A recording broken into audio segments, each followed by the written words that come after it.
सुप्रभात। मैं हूं जगेंद्र राणा।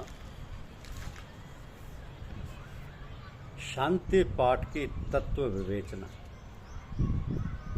यह है आज का हमारा आध्यात्मिक चर्चा का विषय। शांति पाठ की तत्व विवेचना। शांति शब्द का प्रयोग मन की एक अवस्था विशेष के जिन अर्थों में किया जाता है वे हैं वेग, क्षोभ अथवा क्रिया का अभाव, स्तब्धता या सन्नाटा, चित्त का एक ठिकाने पर होना, धीरता, वासनाओं से छुटकारा यानी विराग, और मृत्यु या मरण।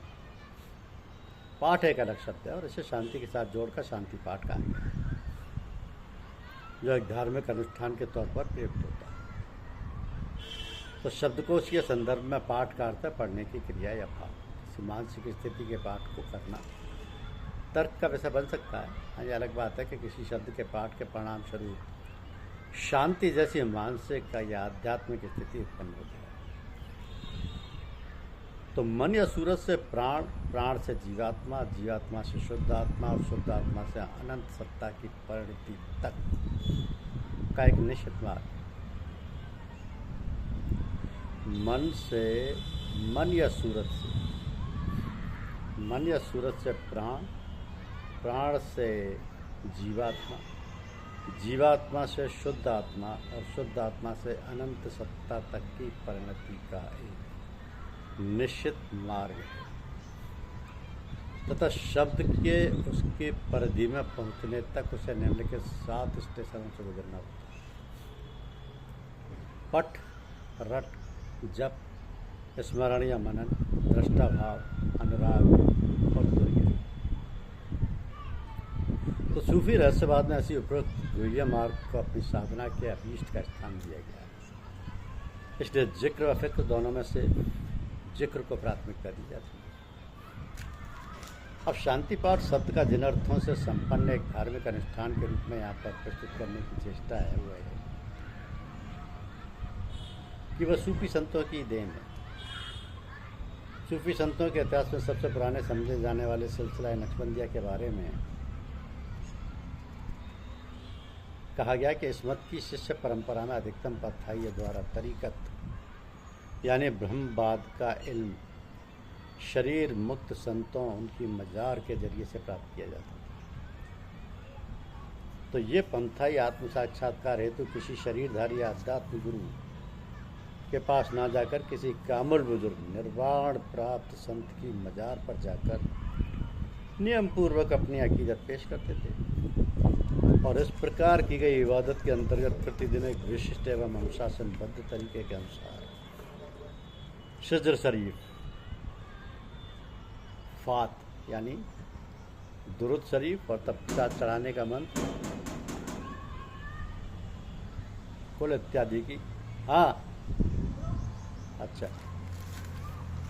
का समर्पण भाव से पाठ किया करते हैं।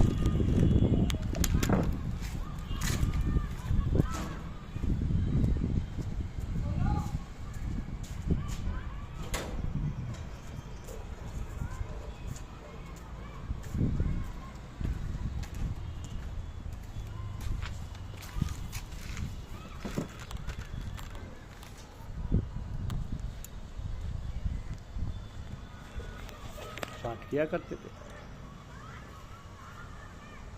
तो किसी आशय विशेष एवं मंत्रों की पवित्रता के प्रश्न को दृष्टिगत करते हुए इनका मूल पाठ न देकर केवल भाव की स्पष्टता हेतु हमें जान लें कि पापात्मा शैतान से बचने के लिए मैं परमात्मा की शरण लेता हूँ। प्रथम स्मरण करता हूँ परमात्मा का जो अत्यंत कृपालु व दयालु है, हर प्रकार की स्तुति भगवान के योग्य है। वो परमपिता परमात्मा संपूर्ण विश्व का पालन पोषण करने वाला उद्धारक, परम कृपालु एवं परम दयालु, न्याय के दिन का वही मालिक है। हम आपकी आराधना करते हैं और आपकी शरण एवं सहायता के प्रार्थी। तो हे दयानिधि, हमें उस प्रशस्त मार्ग पर ले चलिए जिस पर चलकर साधक आपकी कृपा, दया व प्रसन्नता के अधिकारी बने हैं, उस मार्ग पर नहीं जिस पर चलकर मनुष्य आपकी अप्रसन्नता और आपके दंड के भागी बने, अर्थात जो भूले भटके हुए, ऐसा ही हो। दूसरा है परमपिता परमात्मा हमारे आश्रय हजरत मोहम्मद पर जो बड़े कृपालु दयालु और बड़े दाता हैं, अपनी कृपा की वृष्टि कर उनकी संतान पर भी अपनी दया व कृपा की वृष्टि कर और उन्हें दीर्घायु प्रदान कर, सदा प्रसन्न रखें। तीसरा, पैगंबर लोग तुम्हें परमात्मा का बेटा बताए, तुमसे परमात्मा का हाल पूछे तो तुम उनसे कहना कि वो परमात्मा एक है, बेनियाज है, स्वतंत्र है, उसको किसी आश्रय की आवश्यकता नहीं है, ना उससे कोई पैदा हुआ है, ना वह किसी से पैदा हुआ है, और ना उसकी समता का कोई दूसरा है।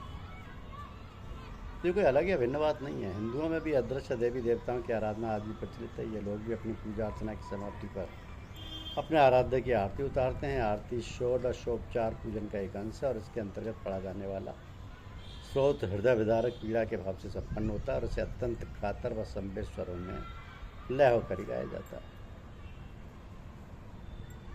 जाता है। तो शांति पाठ नामक अनुष्ठान जैसा कि आज प्रचलित है, परम पूज्य श्री लाला जी महाराज के भौतिक यानी जीवन काल पर्यंत अस्तित्व में नहीं आ पाया था। उस समय तक केवल शरीर मुक्ति सूफी संतों के उर्स के अवसर पर दुरूद शरीफ का पाठ किया जाता था। बाद में से संतों व महापुरुषों के निर्वाण दिवस के अवसर पर भी किया जाने लगा तथा इस प्रकार पर्याप्त समय तक उसका अस्तित्व सूतक अनुष्ठान के तौर पर प्रचलित में रहा। और आज भी आम धारणा है कि यह मृतकों के मिस ही किया जा सकता है, शरीरधारियों के लाभार्थ अथवा उनके पक्ष में नहीं किया जा सकता।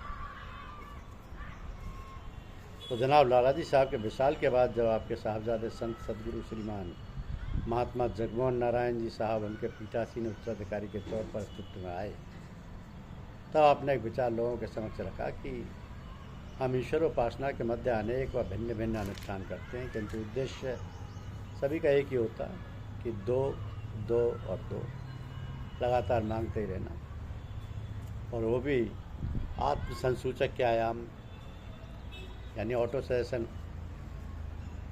तो उनका कहना था कि कभी तो कुछ ना कुछ ऐसा किया जाए कि जिसका अभिप्राय हो कि लो ये मेरी आध्यात्मिक कमाई की आय है, इसे ग्रहण करो।